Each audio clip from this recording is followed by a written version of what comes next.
Hey everyone, you're watching Conversations in Pop Culture, and I am your host, Andrew Davis. And before I introduce my guest, I'd like to remind everyone you need to support and financially support what you love, whether it is this show, my guest's comic, corporate media. I personally do not care, but these projects do not get made without financial support. And if you don't financially support it and it disappears, don't come crying to me.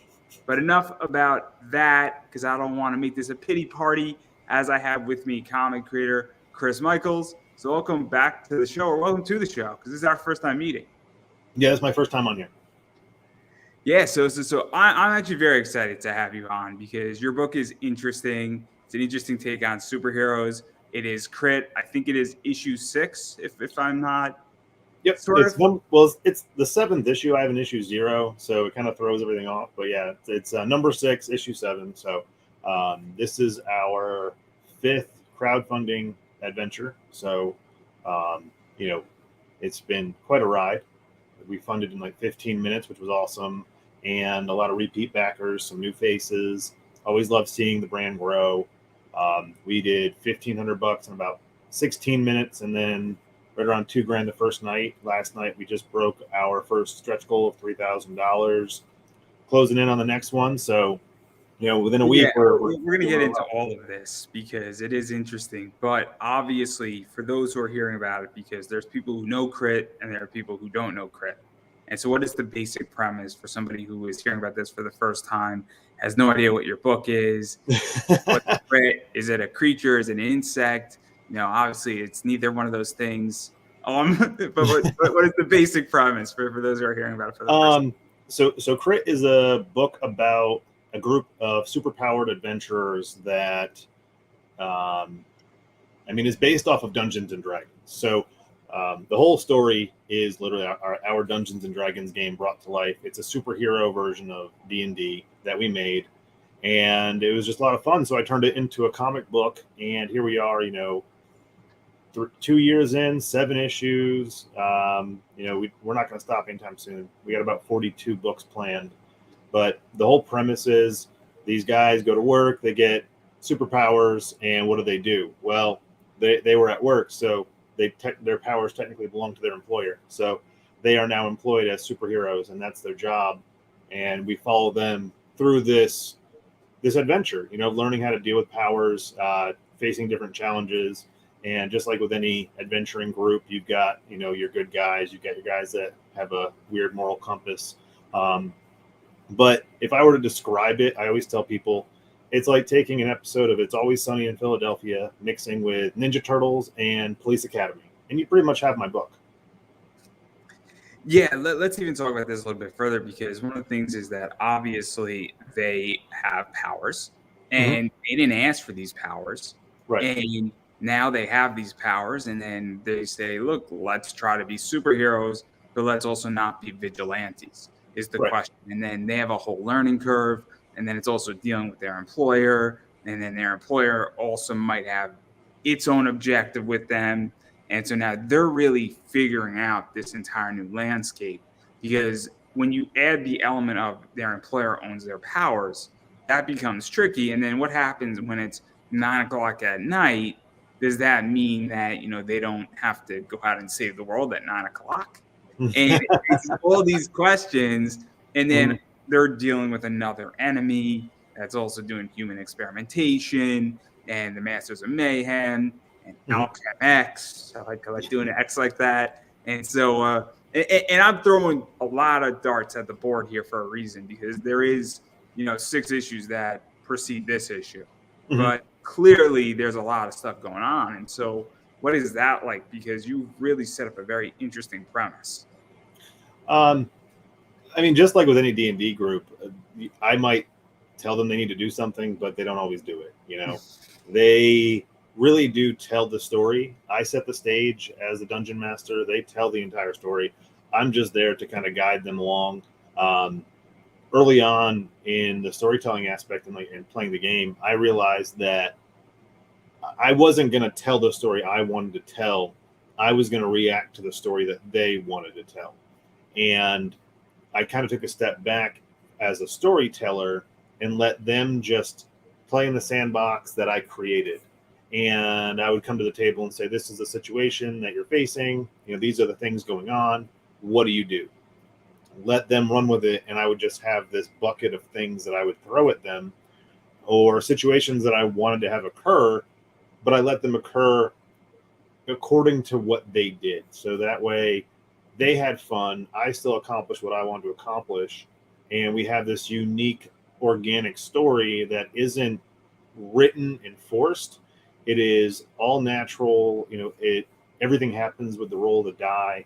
It's all by chance. So it's really unique. And those things that you're talking about, like, what do they do if it's 9 o'clock at night and their boss calls? Well, they might not pick up the phone, and then I would have to, have repercussions for them on my side. Maybe they take a dock and pay, or those things. But in the last issue, we show that they get really tired of working for this group. So in D&D terms, they negotiated with me, and they rolled really good conversation checks to get their way. They bluff and deception and things to try and get out of these agreements they had, and they made new agreements. So in the book that we have now, it's called Caffeinated Chaos, because when they left their employer, I'm like, well, you guys left, that's cool, but what do you do now for bullets? Like, how do you pay for your guns? How do you pay for your suits? How do you pay for all this stuff? You had the equivalent of Apple funding everything you wanted, and now you have nothing. And they're like, oh, we're going to open up a coffee shop. And so, yeah, let's get into this too, because we're going to talk about the actual story and the D&D components. That's also fascinating in its own right. But even this new issue is that they've become small business owners, and they want to fund their superhero or vigilanteism, for lack of a better word. And they're learning how to manage a small business, how to leverage their brand, and then also what can you do now that you're in your small business. And every, cup of coffee you sell, if you only sell 10 cups of coffee, you might only be able to have 100 bullets in your gun the following day. And so now you have a real complicated issue. See, this gets fun, right?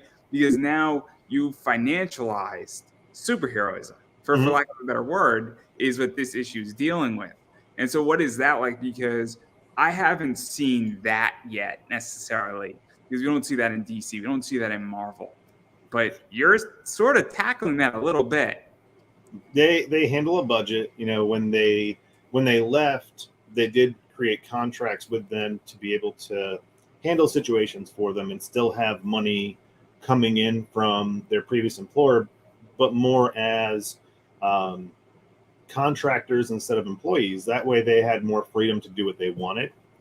And the coffee shop is extra money in pocket. That was used to fund some things that happened later. That's also just a pet project of one of the characters really wanted a coffee shop, because in the game, one of his powers is to be able to infuse drinks. So his drinks are just that good now that they're the best coffee shop in town. No matter how bad their customer service is, people still come back. So, now they're putting Starbucks out of business and all these places, and they're doing it because the character has the ability to make his drinks the best drinks. It's unique. I never planned any of this stuff. When they started throwing things at me, it was just fun. I thought it was fun. We had like a blast playing. There's lots of inside jokes about this stuff now, and the cool part is they also created energy drinks. So this was like the kid's plan from day one, was to have coffee and energy drinks, because he's a caffeine addict like myself. And so in this book, on the Kickstarter, we do have our own energy drink that I've created. It's available on the Kickstarter, and that was one of the flavors that we did. It's called Spectre's After Death. It's like a tangy lime Red Bull kind of flavor. It's sugar-free. And in the game, that flavor is the one that will revitalize you if you've been down. So it'll stabilize someone, except Caliber, because he's immune to all magic. So let's even talk about that too, in the creation of the energy drink. Obviously, there's a lot of D&D stuff in here. But what is this like? Because now when you go out and create something that's in a comic, and then you bring it into, I guess, this is going to sound messed up the way I'm going to say it, but you bring it into the real world and you bring an energy drink that is technically fictional, and then Mhm. you bring it out into a non-fictional setting. What is that like? Because it does make the comic more real, I feel. It also breaks, I guess, the fourth wall to some degree, where you created a product out of nothing, essentially.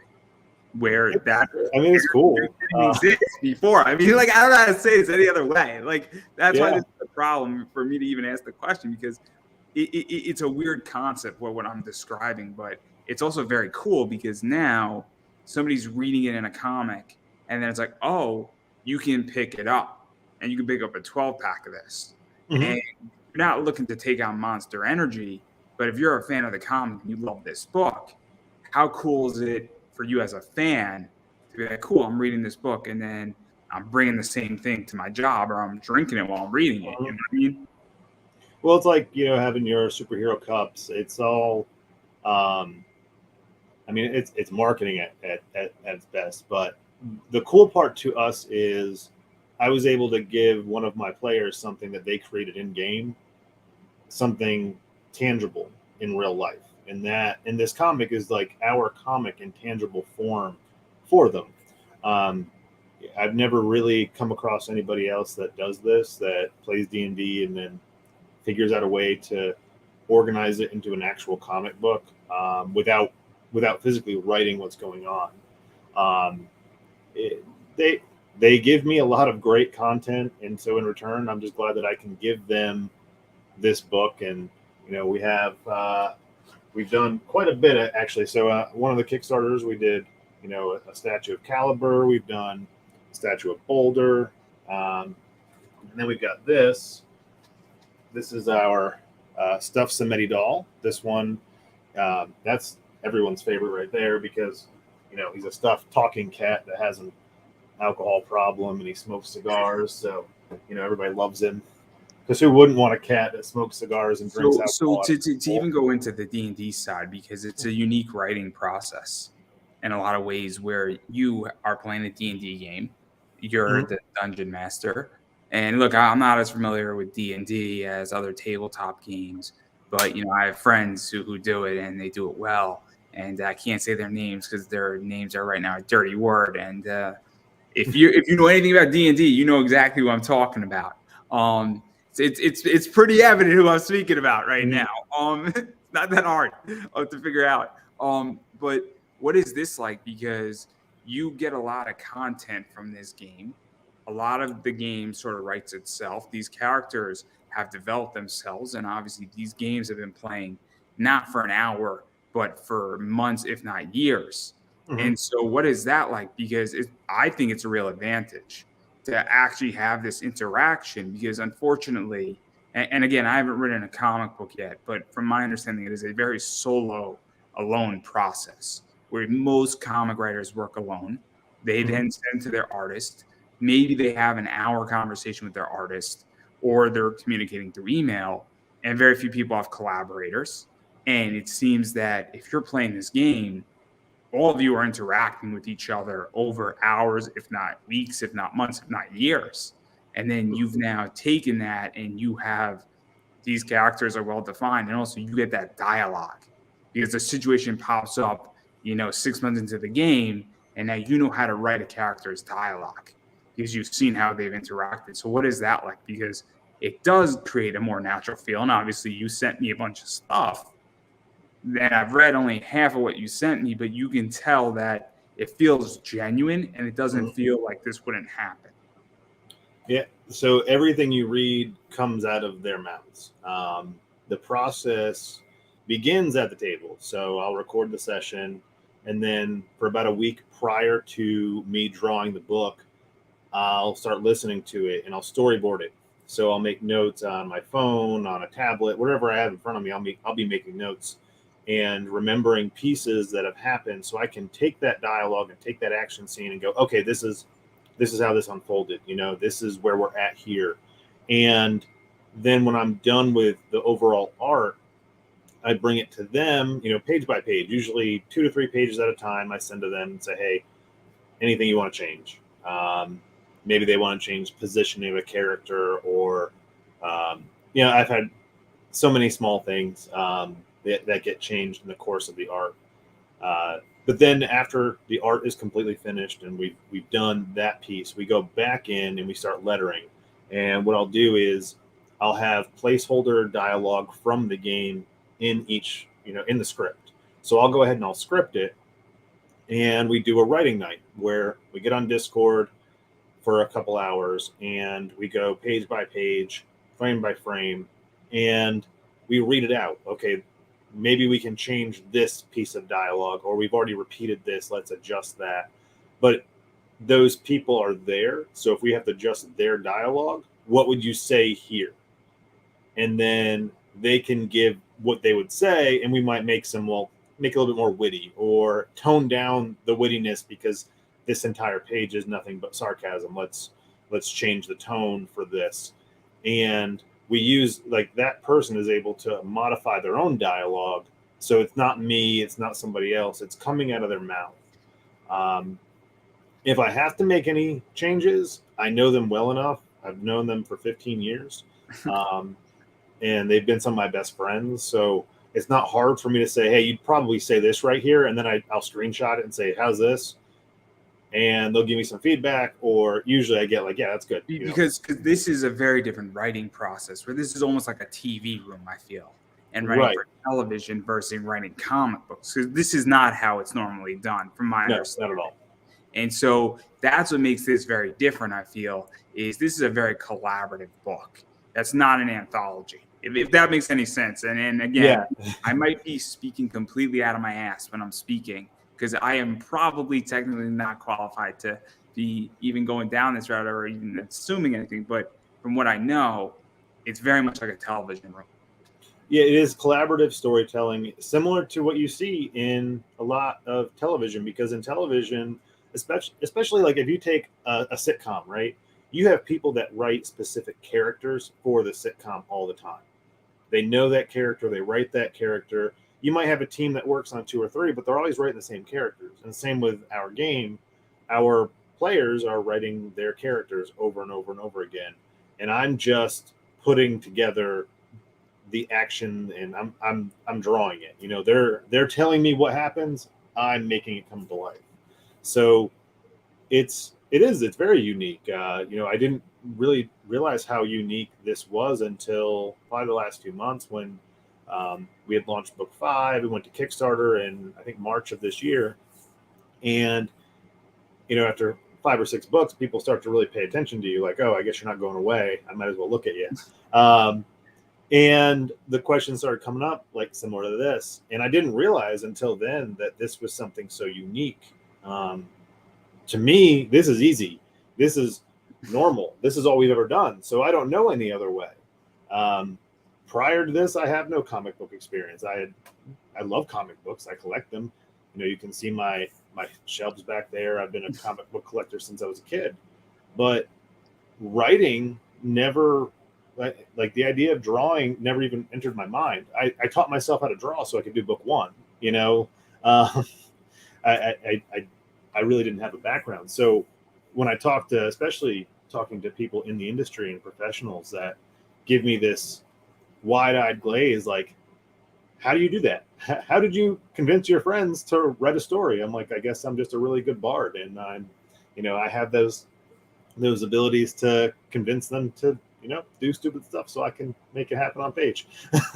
Because it's just so interesting to me. And obviously, I mean, as a podcaster, podcasting collectively is collaborative, because especially if you're interviewing, it is a team effort between me and my guest.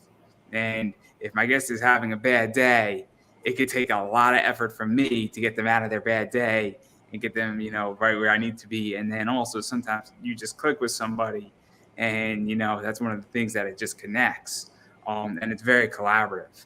And so, but I know for a fact that comic book writing is not always that way. And so I just think it's interesting in that front, and even just figuring out how to do it. And then also really you just sort of laying down, I feel like, a setting and just an entry point as well is really where, that goes, because D&D stories, you can't just throw me as a reader into the middle of a D&D story that's been going on for 6 years.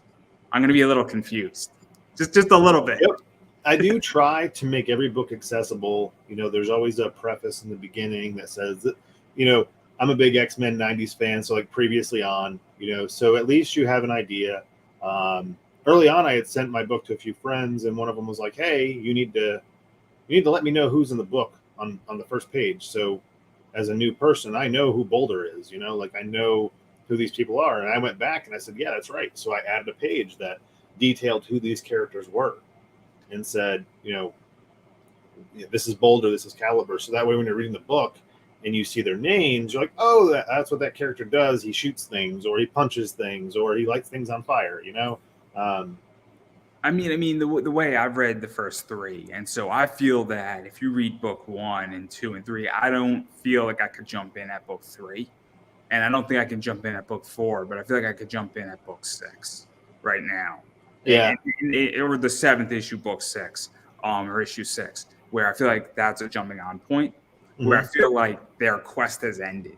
If this was a D&D story, they were on like a long, trekking quest for the last, 5 issues. And now they're starting a new quest, but it's the same characters. And Yep. obviously they have scars and issues from the first quest, but I don't need to know it. It's kind of like, you're going on a new adventure in a lot of And that's ways. exactly it. Chapter 2 kicks off with this issue, and it's a continuation of their story, but it's just like if you're watching TV, season 1 ends, season 2 starts. No matter what you I get have the in, perfect show. I got the perfect show that's going to explain all of this. This is like Ash Ketchum going from Kanto to Johto. This is exactly like that because yep. it's a brand new start. But if you've been with Ash going through the Orange Islands and all of Kanto, you know who Ash is. But guess what? He's starting brand new from scratch, minus a little bit more wisdom.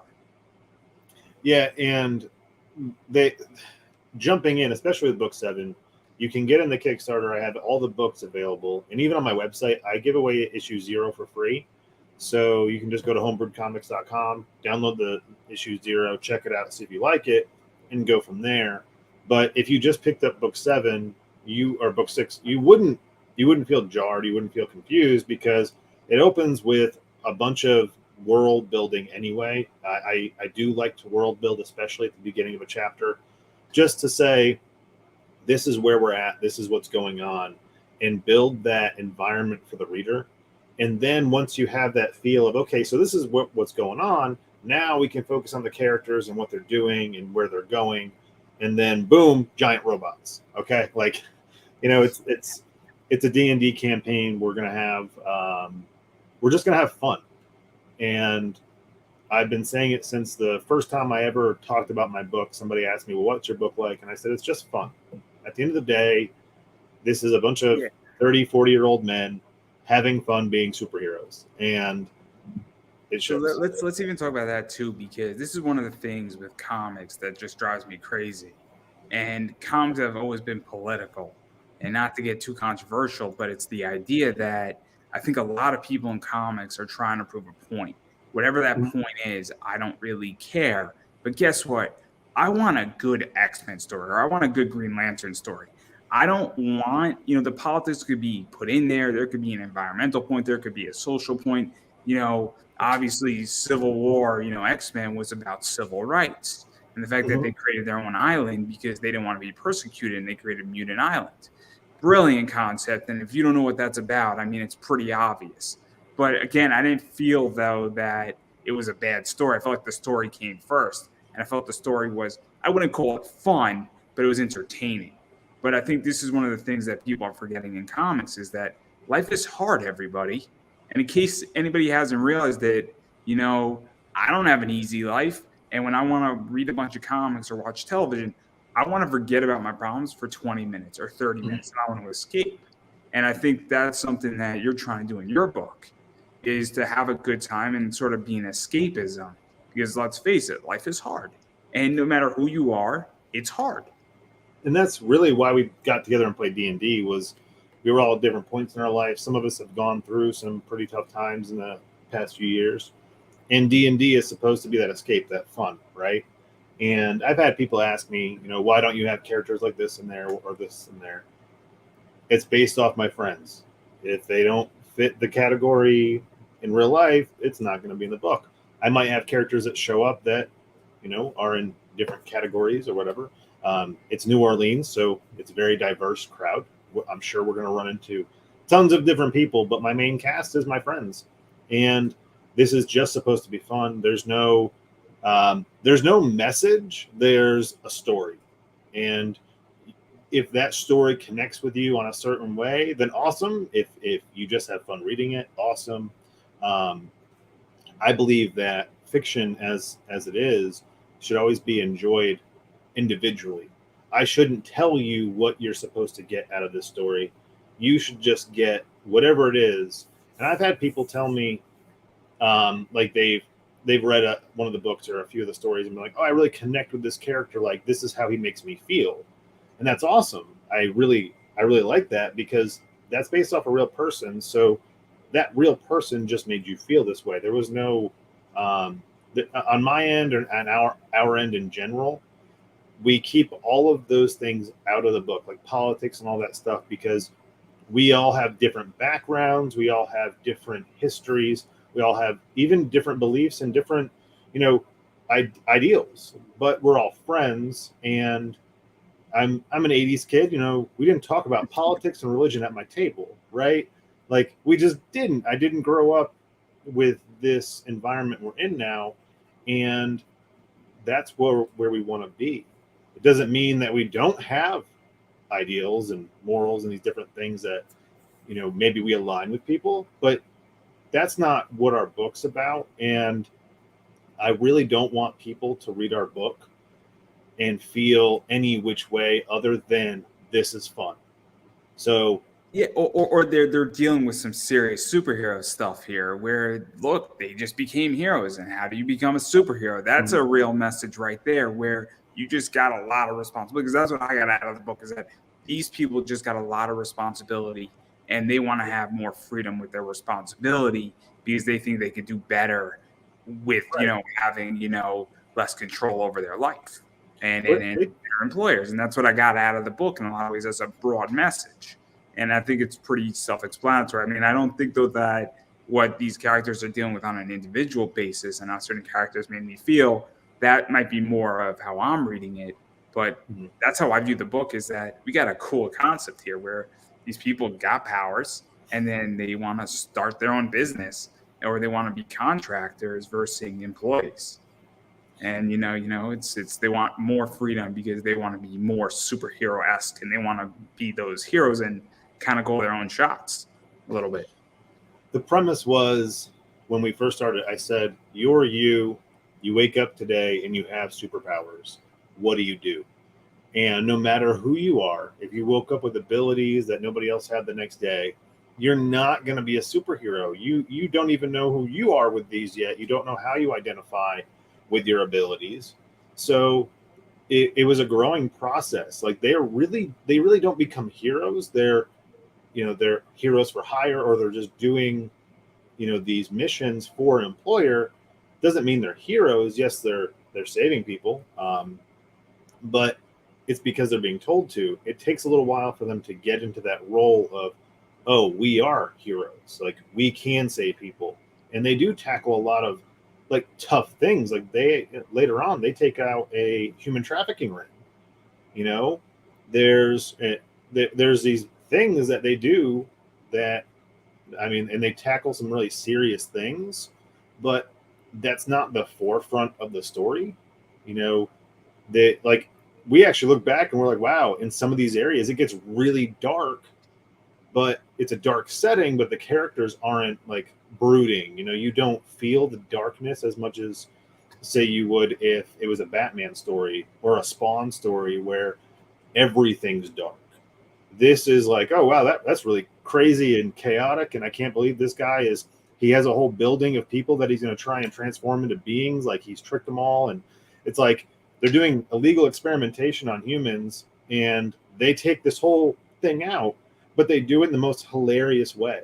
Like literally that issue when they take out this human trafficking ring, two of them show up they're in shorts, flip-flops, their masks, and they have Hawaiian t-shirts on because they thought they were going to the pool. And they're like, "Oh, I thought you were taking us to go to the beach and sunbathe. Why did you tell us that we were going to Florida?" And they were like, "We just said we were going to Florida. We didn't tell you were going to the beach." And because the way I set the stage, I was like, "Yeah, there's something going on in Florida. You need to go." And they were like, "Okay, cool." We show up in our beach clothes. And I was like, "You're about to jump out of an airplane in your beach clothes." "Yeah, cool. We get to land on the beach in our beach clothes. We'll be ready." And they have no idea what's below them. They show up and they're like, "Oh, maybe I should have been wearing my outfit." And so they're taking out all these, bad guys in flip flops and and like Hawaiian shirts, and they uncover what's going on. And yes, it's terrible and it's dark, but you're looking at dudes that just have like Hawaiian shirts on, and they're like, "Can I have a drink?" Like, just cool. We saved you. All right, cool. We're going to the beach. Like, hope you guys are okay. And that's where that fun aspect comes in. We can tackle these tough things without it leaving a mark, and in changing that tone of the story. It's just a backdrop. Yeah, no, it's interesting, and obviously there's a lot of stuff to unpack in this, and there's a lot of stuff, and there's a reason why I'm trying to be as broad as humanly possible, because obviously I don't want to ruin the first 5 issues of what's going on, because they're dealing with a lot of different things. They're obviously going on the road a little bit. They're on missions, and things are going on, and they're engaging in some interesting things, and some of it's funny, some of it's complicated, and as you stated, there's a learning curve, and it's also them growing as people in a lot of ways too, where it's this group of people and these heroes and these friends and these coworkers discovering who they are, and there's a lot of stuff that can happen in this, and there's a lot of evolution, and it can go 20 different ways. Where I It mean, does. obviously, I have 14 ideas off the top of my head. You could have splintering groups, you could have separate groups, you could have diversions, you could have difference of opinions on how situations should be handled. And I got a feeling there's going to get to a point somewhere in one of your books where somebody or the group makes a bad decision and there's real consequences. And Yeah. it's coming. It's coming. It's the idea that, we look at Superman, right? Superman can wipe out all of humanity in seconds if he wanted to, in seconds. Mhm. But he doesn't. But there are certain stories that DC has done where Superman has failed. And how do you deal with that? There's Spider-Man stories. Look at Gwen Stacy, right? Mhm. The next snap where Peter failed. And that's a pretty intense story. And so, there's just a lot to play with, but I don't want to ruin too much of what's going on. I don't think issue No, we 6. can talk. I mean, I'm a firm believer in giving as much information without spoiling it, and I think we can do that. Um, the story itself, it is just a D&D game, and someone who plays D&D is going to go, "Oh, that's a dungeon crawl," right? Because they're in a warehouse and they're taking out bad guys. But they're taking out a bad guy that they don't know what he can do, and it just so happens he absorbs kinetic energy. And the first thing that Caliber does is throw grenades at him. What's gonna happen? He's gonna become the most powerful villain they've ever fought, and he's gonna try and kill them because now he has all this pent up energy that you just fed him, and that's how one of those fights goes. And really, the first chapter was me challenging them with similar, like if you see the villains in the first chapter, the Masters of Mayhem, they're this counteraction to the creation of Crit. It's like, oh, there's superheroes on the scene, we need our own. So there's a company doing this stuff that they shouldn't be. They're making their own villains, and it's not working out. People are going missing, things are getting stolen, and Crit finds these villains, and they're like, well, you're you're kidnapping people, you're doing all this crazy crap, we need to stop you, right?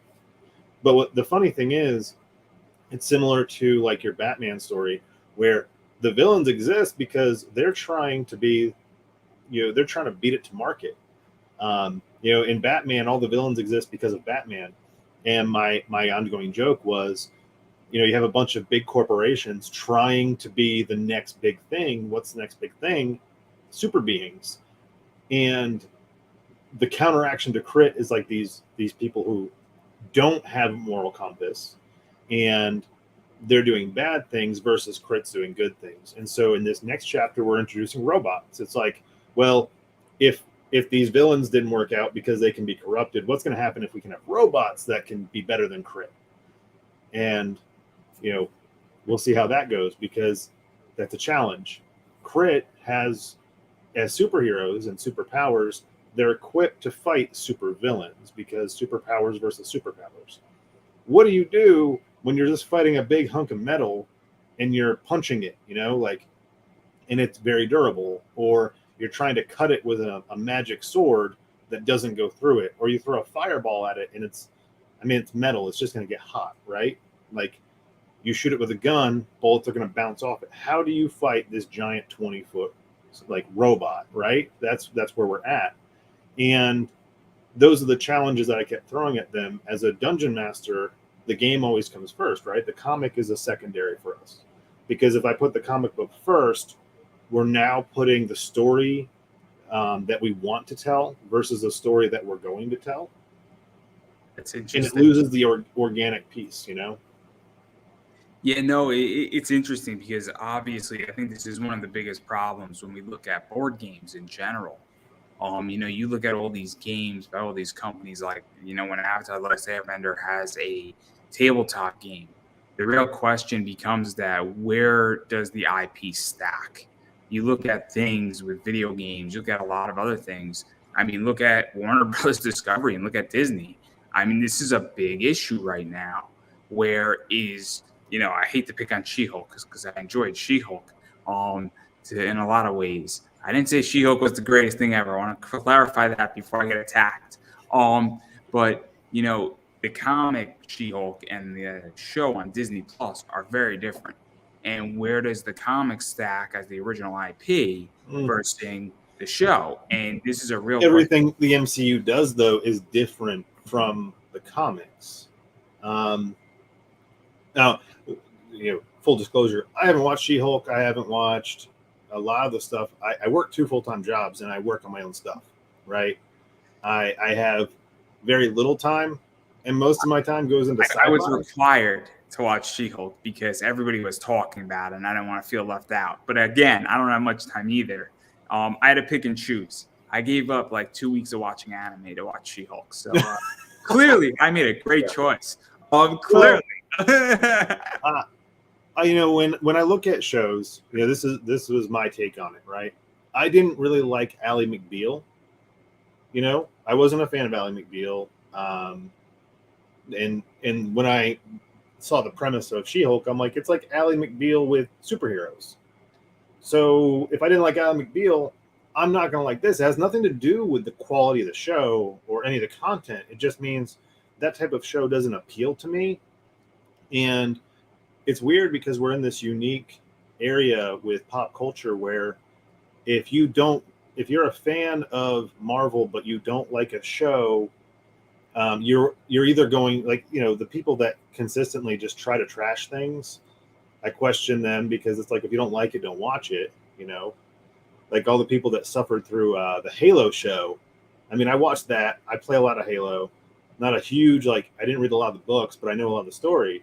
And I got into an argument with my friend one day who just consistently watched this show to call me to tell me how bad it was.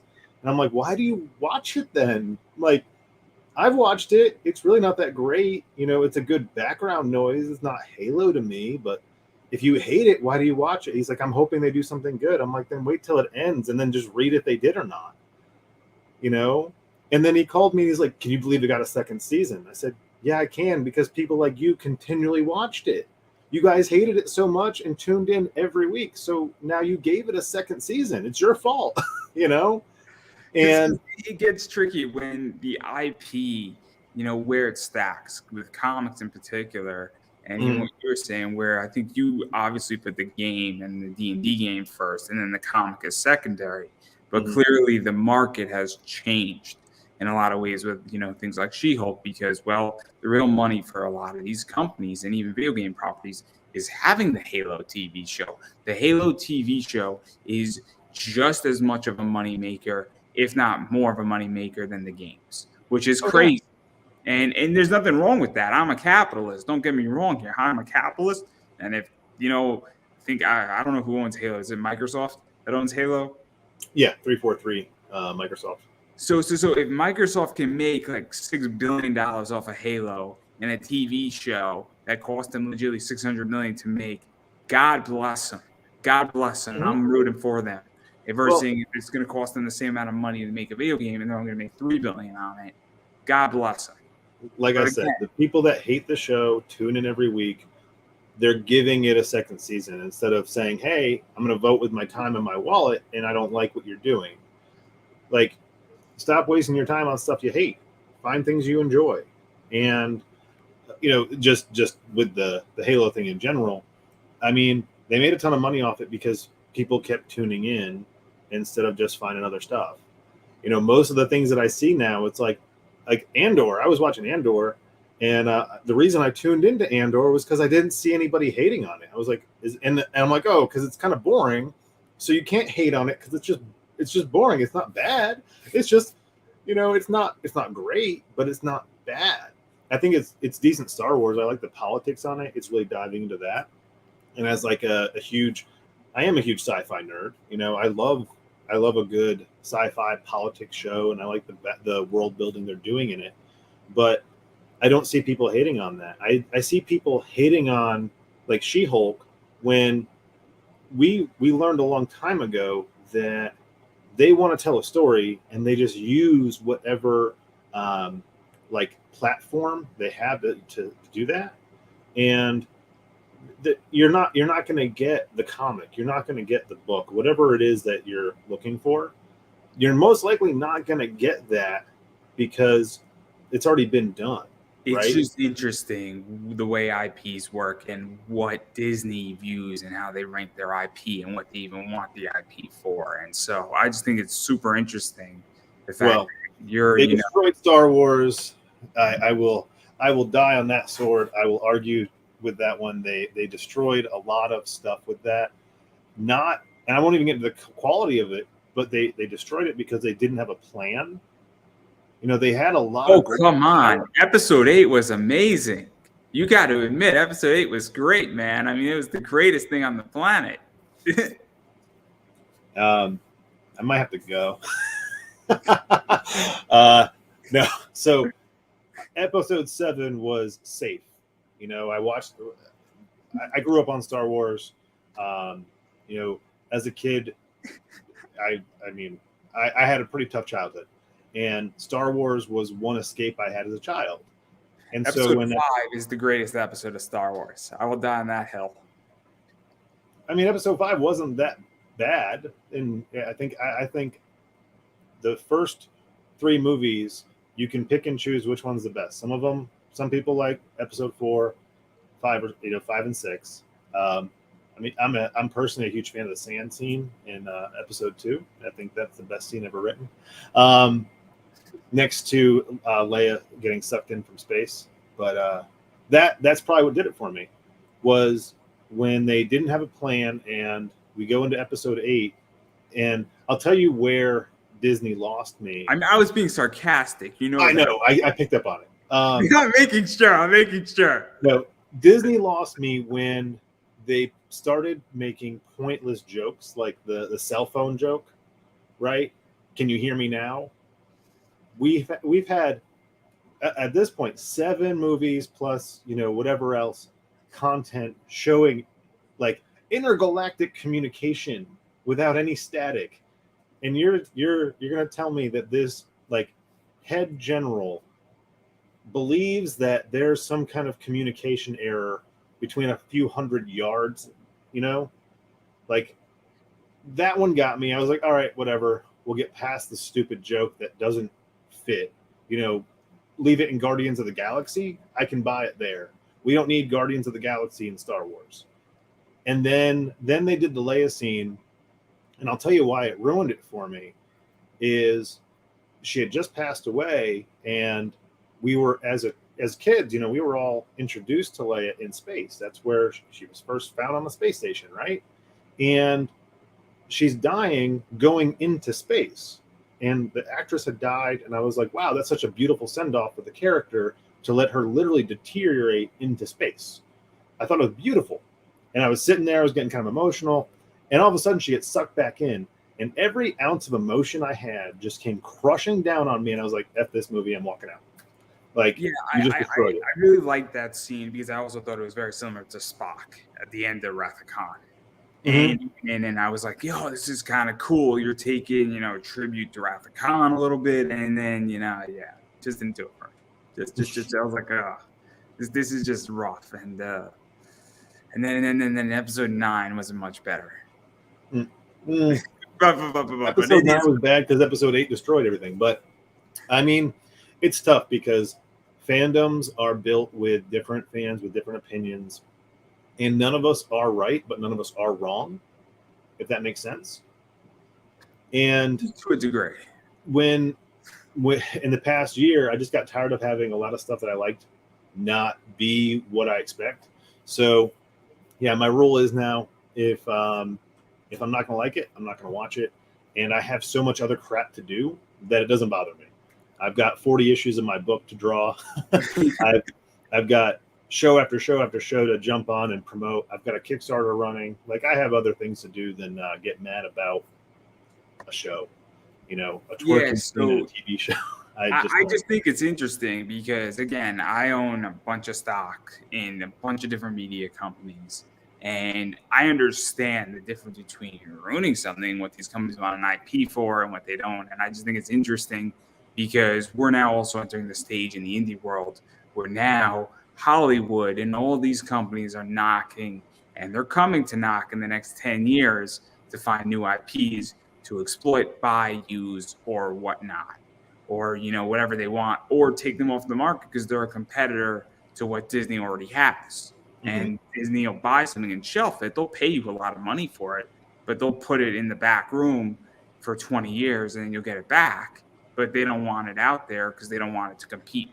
And that's what big companies do. There's a reason why people have companies and then Walmart goes and buys the entire thing or buys a license and doesn't put it out. And they'll produce the product.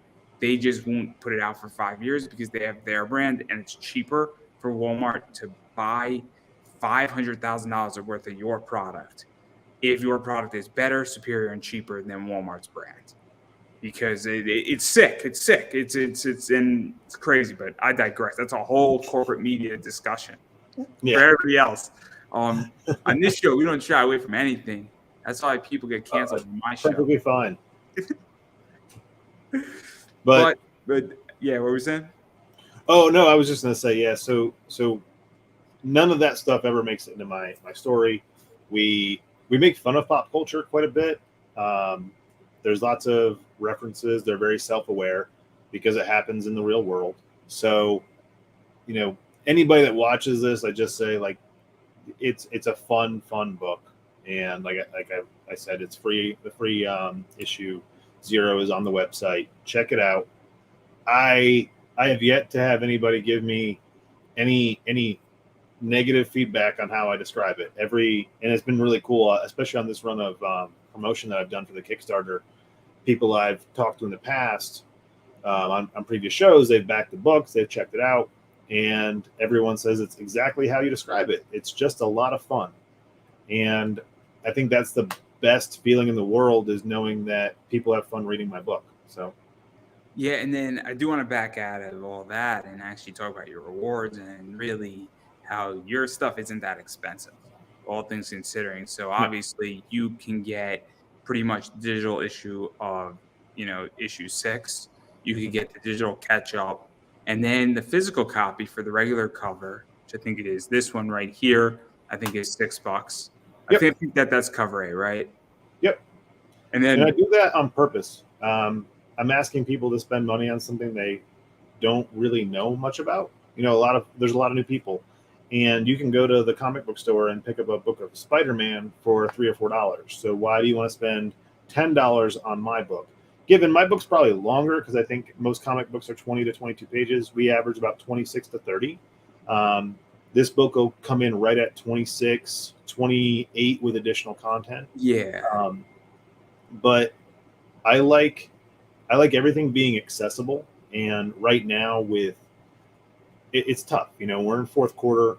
People are gearing up for Christmas. I don't want to break your wallet just It's so. also the idea is that, and I mean, look, I love the concept. I run an eBay business and I sell comic books, and I Mhm. like to have merchandise for $10 or $20, and I like to have a product for $400 and everything in between because somebody might be able to buy a book for $20 or even for $50, and then you could tier them up very slowly. If you Mhm. start your price at $30, then the next step is what, 45? There gets to a point in business where you want to get somebody in, you want to indoctrinate them into, I guess, your book, your clan, whatever you want to call it, your system, for lack of a better word. And then you slowly, whether it's on that same campaign or the second campaign or the third campaign, get them to spend more money and become a returning customer and a more valuable customer. And I think if you have a $6 book, it's hard for me to say, oh man, I can't afford that book. I'm more likely to at least try it, I feel, and feel more comfortable. And then hopefully what happens is that I come back and then I buy a $10 book the next time, or I buy, a $30 book the next time, or I buy everything the next time, or, somebody then becomes a retailer, for lack of a better word. And so all of a sudden, now you also have a returning customer, which means that your customer acquisition cost goes down as well, which is a Yeah, big thing. This is all business 101. so I've been in business for a long time, and I do marketing. I've been in some big seats, and everything about this is getting the book out. Um, this needs to pay for itself. I don't need to. This doesn't need to put food on my table, right? I work 2 full-time jobs so that I can do this. I also taught myself how to draw, how to color, how to letter, so I don't have to pay anybody, which lowers my overhead, which allows me to produce a cheaper book. Um, I know a lot of people in the industry. I took a lot of notes early on, and I said, "This is how we're going to do it," so that way people can get into it. I have people that do just digital books. That's great. You're still reading my book. I have guys that come in time after time and they do the $100 plus tier because they like everything about it. I have people that came in on the first crowdfunding adventure we did. They got just the T-shirt and the shirt in the book, and now they've got the trade paperback and they've collected the entire thing multiple times. So I like to have tiers that are attractive to anybody on any budget. So you can get in at any level, enjoy what you read, and I have add-ons too, so you can customize it. If you just want the book and maybe like another cover, you can add that cover and be done with it. If you want the book and maybe a cat, you can do that too. There's a lot of different configurations on there, so that way everybody can get what they want and not feel like they're breaking the bank just to enjoy my story. Because I talk about this all the time where, obviously having an affordable tier for everybody, because I hate to say this and it's going to sound messed up. If I don't know what the hell your book is, it looks Mhm. interesting. I like a particular cover, but I'm like, I don't know if I'm going to like this. But you have a $6 tier, or even your tiers are like, it's $20 for a book. And then I go back, I'm a big Zenoscope reader. So Zenoscope sells a limited 350 print run for $20 by a top artist. And then I look at somebody's Kickstarter and I'm like, you have an artist that I have no idea who this is. They haven't really worked for a major publisher, and you're going to charge me $25. I don't know what the story is about beyond what you told me. I don't know who this artist is. I don't know any information. I don't know its resellability. Like, there gets to a point where I'm like, I don't feel like spending $25. But if you say, hey, Yep. it's $10 and there's those unknowns, well, you just halved the price Yep. down, you cut it even further down. And so now there's less risk for me. And so that's something that I think is very, very important that creators don't understand. And even going into I'm this a this I'm one an right avid Kickstarter person, and I have a budget on my books. You know, I back a lot of Kickstarters, and if you're I want physical copies, but if your physical copy is outside my budget, I want to go digital. And I've even seen digitals for 18-page book for $10. here. Oof. And I'm like, I can't just, and that's the thing. I want to support you, but I can't justify the cost. And so when I look at mine, I say, would I buy this if I wasn't me? Right? Like, I don't work with my wallet. I work with the idea of, like, if this was me, looking at your book, Andrew, I don't know Andrew. I go to Andrew's, Kickstarter, and I see a digital for $10 that's 20 pages long. Why am I like, I'm not getting a tangible item for $10, and it's not. If it was a 50 or 60 page book, I can see a $10 digital. I really can, because there's a lot of work that goes into 50, 60 pages, and I'm getting bang for my buck. But I'm not. I don't want to spend $10 on a digital unless it's pretty long. If you have an 18, 20 page book, I just don't have the budget for it, because there's a lot of creators that I know and I want to support, and I can't do that. I can't support 100 books, and drop a lot of money. I'm very selective on what I support now. I'm very selective. Yeah, it's tough. And there's a lot of reasons why. I mean, I run a business, and I hate to say this, but like, I'm very selective. I'm very selective on what I read, and it takes a lot to get me out of bed. And I hate to say this, but I also don't now even look at the book itself. I look at the person behind the book. I have to vet people, and it sounds messed up, but there's a lot of good people in comics, and there's a lot of bad people in comics, and I vet people now. And one of the advantages that I interview a lot of people, but I also even go further beyond that, where I do a little homework on who you are. I do a little homework on how you did an interview. I view your reputation in a lot of ways, and I make sure that somebody, is paying their artists, right? Or they don't snap at fans. They don't attack people that, somebody says, I like Batman, and they say, well, I'm an Iron Man fan, go to hell. And I'm using that as a very simple thing, because it's more complicated than that. But obviously that's how I view it. So if you're a horrible human being and your book's great, chances are I'm not backing you, because at a certain stage, there's a million creators, and I have as much choice as I want as a fan. And as an interviewer, I have a huge amount of choice too. It's crazy. Especially with Kickstarter, you have access to so many books that if you can't afford somebody's story, I'm sure you're going to find something that you enjoy. And it's just tough to budget right now with so many good books out there. So again, anybody that's going to check out my book, tiers start at $3. Physical, like digital tiers start at $3. Physical start at $6. And this one's $8. I think this is $8. I think this is like 10, which is a foil. That's a foil cover. So foils are a little bit more expensive because they just cost more to print, But even still, $10 for a foil isn't that bad. And then this one is a little bit more as well. That's the deluxe, has 4 additional content pages, so you get a longer book too. And but it's still not that expensive, all things considered. What is this, like 18? I want to say around that number, or is it even cheaper? No, that's just 12. It goes 6, 8, 10, 12. So, the $6 and the $8 books. That's because Robert Nix is he is a pretty expensive guy now. He's done quite a bit of work for me, and I on those more expensive books, you do get some more content that aren't in the $6 book, because I try to, again, just make tiers for everybody. So you can get on the base level, you can upgrade the book a little bit, you get better covers. You can also add the covers on, if you want to, customize your tier. And then you do some other cool stuff too. Obviously, you got, aluminum metal cover, which is always cool. And that's a big package. So if you want everything and you want that, and that's super limited, I would imagine, because that's almost print. There's 2 left. Yeah, there's 2 left on that tier. And so that's something to keep in mind. There's the energy drinks. So if you really want that energy drink, you get like 12 of them. I don't know if it's an add-on or if it's a tier in it by itself. It is a tier by itself. I did add it as an add-on because I had a few people that wanted it that didn't want the big tier. So I was like, well, we can do it as an add-on. That's fine. I have enough to get them, And so there's really like a tier for anybody. You can get the all the books for like $30. It's either 30 or 35. I don't have it right in front of me, so I apologize. But it's really not that expensive. I've got the trade paperback. You can get, that issue plus everything else. So there's 220 pages in this.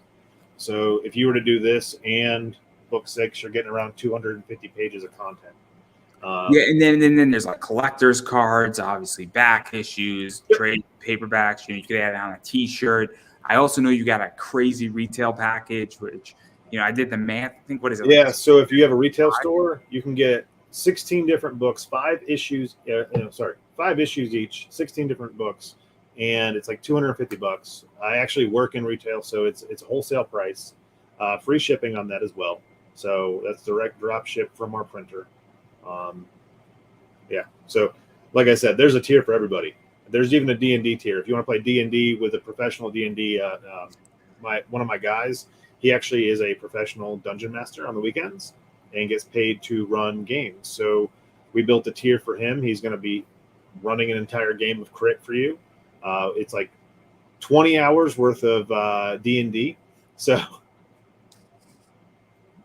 it's crazy. It's crazy. And obviously, I ran a Kickstarter in January and for this show, and thrilled about it. Very happy about how that turned out. Definitely got me through. But yeah, again, there's a tier for everybody, and I had a bunch of different tiers on mine, so I know exactly what it means to get creative. And people loved it and people hated my campaign. And it's all right, everybody. You can hate me all you want. I'm not leaving anytime soon, is all I'm going to say to everybody. But yeah, there's a tier for everybody. And obviously, if you have a retail store, what is it, like 80 issues for $2.75 around that price point, which, I've made a whole video on this very topic explaining that as somebody who runs an eBay store, I need to make sure that my margins are good. And so naturally, if you're getting it for $2.75, $3 a book, and you can sell those books for $10, give or take, on eBay or in your retail store, your margins are sweet enough that the store can make money. And that's you should be making their 50% discount. So you get them at right above what it cost me to print them. There's very little money on the wholesale side, but it's just to get those books in comic book stores. I do need to get my kid to bed tonight, so I'm just going to let you give you a chance to self-promote, and obviously that's what's going on. So, I'm going to give you like 5 minutes. So where can people find you, bother you, hit you up, disturb you, whatever they want, and all that fun stuff? Stalk me. The easiest place to find me is Instagram. It's at Homebrewed Comics. I'm on Twitter. I'm on Facebook. It's Homebrewed Comics there as well, but instead of a CS at the end, it's just an X. You can also go to homebrewedcomics.com. That has everything there, including the link for the Kickstarter to make it easy. So if you're interested in the book, go to homebrewedcomics.com. It runs till November 11th. Click the link. Everything's there. If you see something you want or we need to customize something, let me know. I'll get on it.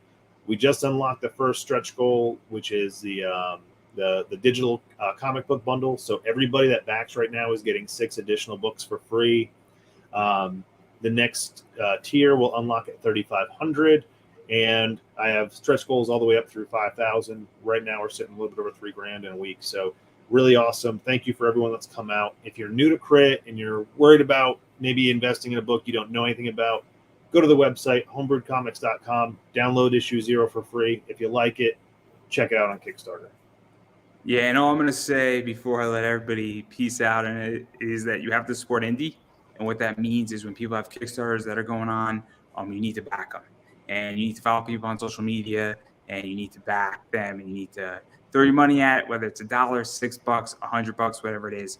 It does make a difference, and it does help to make books get made and printed. So obviously, I recommend everybody do that. And then I'm just going to quickly promote myself. Obviously, all my social media is down below. It's Pop Anime Comics on Twitter, Instagram, Facebook, YouTube, Pop Anime Comics.